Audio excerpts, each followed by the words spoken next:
Hi, I'm Cautex, and in this video, I'm going to be going over my thoughts on the easiest way to complete the Xylem encounter in the Mage Tower as an arms warrior. All of what I'm about to suggest is based off of my PTR testing, so Blizzard could make changes that will invalidate some of my suggestions before this goes live. Additionally, I wasn't playing the game when the Mage Tower was originally available, so there could be tips that players who did the original Mage Tower might know about that I don't mention. I ended up taking a very particular talent build for this encounter. I took War Machine, Double Time, Rend, Second Wind, Cleave, Avatar, and Dreadnought. For gear, I don't have a full time walking set, but I was able to cobble together my Heart of Azeroth and Nyalotha Cloak, as well as some various items from my speed set. While Azerite Essences don't work, because of the item being an artifact, it has a higher stat budget than my default neck, and the Nyalotha Cloak was actually working, so you could get the stat proc from that. That made it really strong for this. But even if it didn't, then again, because it's a legendary, it has a higher stat budget. The basic goal is that because everything has equalized item levels, you should be using the items with the most sockets, best itemization, and ones that have tertiary stats. Wowhead has an excellent write-up that I put in the description of a bunch of items that work really well in time walking if you want to try and min-max this to make your life easier. Now with that out of the way, let's talk about actually doing the encounter. About a second after the text saying that the Focusing Iris has been activated pops up, I hit Spell Reflect. This lets me reflect the first Frostbolt and gets its cooldown ticking as early as possible. I then pop my cooldowns and go to town. I let Frostbolt number 2 go off, and then I interrupt the third one. This will give you a bit of extra time to DPS before the first Razor Ice goes out. When it does, I hit Cleave, then I jump and Heroic Leap to the boss. It's important to note that you must jump before you Heroic Leap. If you don't, you're going to pass through the Razor Ice and you're going to take the damage from it, and that will kill you. The reason why I hit Cleave before doing this Heroic Leap is because it will apply deep wounds to roughly half of the Razor Ice, and that will actually do enough damage to kill them. This will proc a bunch of victory rushes that I can use to heal myself, and because I've taken War Machine, I also get a bunch of rage that I can spend on DPS abilities or ignore pain. You should use Heroic Leap for every other set of Razor Ice. For the second Razor Ice, you should use Bladestorm. Now, because of the AoE changes, it's going to take basically the entire Bladestorm to kill all the Razor Ice. While Bladestorming, you should be using Ignore Pain to get some mitigation, and don't worry about rage starving yourself because War Machine is going to cap you no matter what. In this phase, your goal is to push the boss to 60.5% before you get the fourth Razor Ice. The reason for this is that you're not going to have Bladestorm available for this Razor Ice, and clearing a path with Cleave and Sweeping Strikes takes much longer, making it far more dangerous. That doesn't mean it can't be done, but it's just harder in my experience. Something to note is that during this phase, if you interrupt a Frostbolt and then Spell Reflect the next one, or the other way around, you will be able to get around half of your health back via Second Wind healing. In my opinion, the hardest part of this phase is managing your health. Use Pummel and Spell Reflect as much as possible while also trying to sync them to get this benefit. Also, make sure that you're using Victory Rush and Ignore Pain.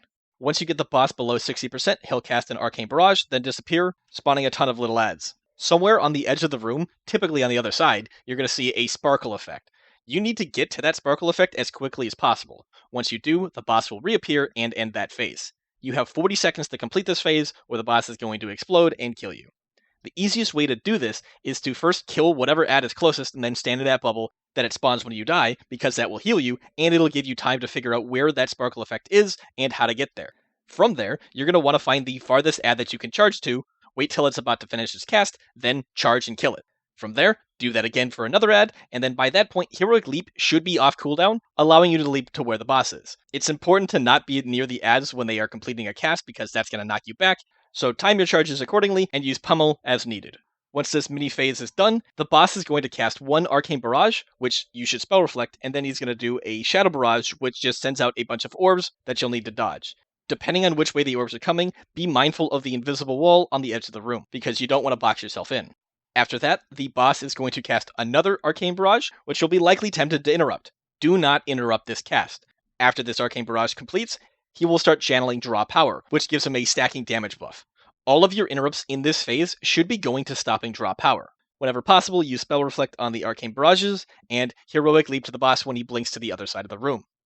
Once the boss hits about 33%, he's going to do another ad phase. So, do this just like the first one, make your way to the Sparkle effect while standing in the bubbles that drop when you kill the ads in order to get your health back. Once that's done, the boss is going to go back to doing Frost Spells and Razor Ice, but will also do Shadow Barrage. Leap out of the Razor Ice, dodge the Shadow Barrage, and interrupt and Spell Reflect Frostbolts in order to get some Second Wind healing. Once the boss hits 10%, he stops attacking, and there will be some RP before the final phase begins. Once the big mob spawns, you're going to want to get to the edge of the room behind it. Once it becomes attackable and starts running towards you, start backing up. Your goal is to try to get it to drop its first puddle as close to the edge of the room as possible. This phase is a DPS race where you need to kill the boss before you run out of room. 20 seconds into this phase, and then every minute and 5 seconds after that, the boss is going to start channeling and put a debuff on you. Once that debuff ends, it'll spawn 3 ads that run to the boss, and if they reach him, they either give him a damage buff or they heal him or something like that. I'm not actually sure. Once you've got 3 or 4 seconds left on your debuff, just run out, and then when they spawn, hit Piercing Howl and kill them. For the first and third set, I kill them with Bladestorm, and then for the second set, I will kill them with Cleave and Sweeping Strikes. You will not get a fourth set. During this time, you're not going to be taking damage, so second wind should heal you back to full health. Once these ads die, the boss will end the channel and start running at you again. Make sure to position yourself so that you're just outside the growing puddle on the edge of the room in order to maximize how much space you have to kill the boss. It's mostly just a pass-fail check of whether or not you have the damage to kill the boss. For my testing, as long as I positioned the boss properly and I was also killing the ads, then meeting that DPS check was pretty easy. If you are having problems making the DPS check in this phase, it might be better to run Massacre instead of Rend. Though, from my testing, Rend made the push timings easier and more consistent in the earlier phases, and so that's why I personally prefer it.